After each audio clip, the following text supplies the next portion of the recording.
presented by Bamkali Media.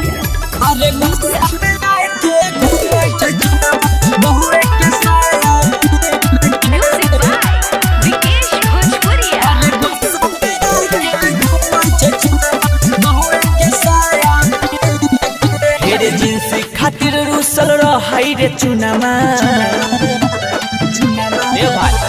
जिनसे खातिर रुसल रहाई रे चुनामा दिल कई नहीं मौगिया कीन के हेरे दिल कई नहीं मौगी कीन के तब जाना छी एक दिन की होला बोले न की भेले अरे गुस्सा में आई के घूमै छे चुनामा बहुए के साया पीन के अरे गुस्सा में आई के घूमै छे चुनामा बहुए के साया पीन के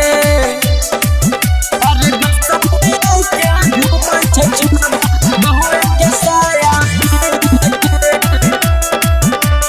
Mixed by Guddu Gudesh.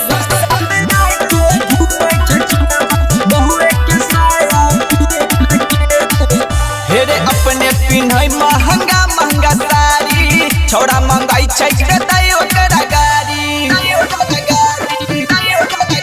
अरे की कहियो केकरो नहीं छै समझदारी इहे से होय छै हरदम गरम गाड़ी कमाई के आबै छै कहे से छोड़ावा कमाई के आबै छै कहे से छोड़ा ले लै छै पैसा छीन के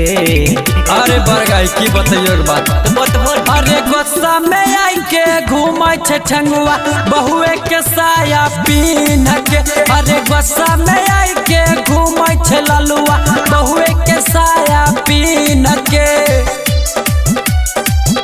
अरे गुस्सा में आई के घूमै छे बहुए के साया Mixed by Guddu Gudesh. अरे गुस्सा में आई के घूमै छे बहुए के साया रहैया के लड़का कल कई फुटानी मौगिया ओकरा पिलबै छै पानी की कहियो भैया रे ओकर कहानी हमरा ने मौगी लगै खाना दानी दूधिर के देखी घोघो न टानै कहै मनीषवा के मारैले फानै बात छियै एक दिन के अरे बरगाई की कहियो सुनिन पहले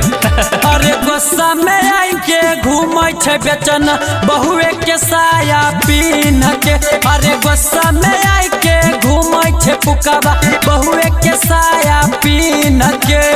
Bamkali Recording Studio, Mansi.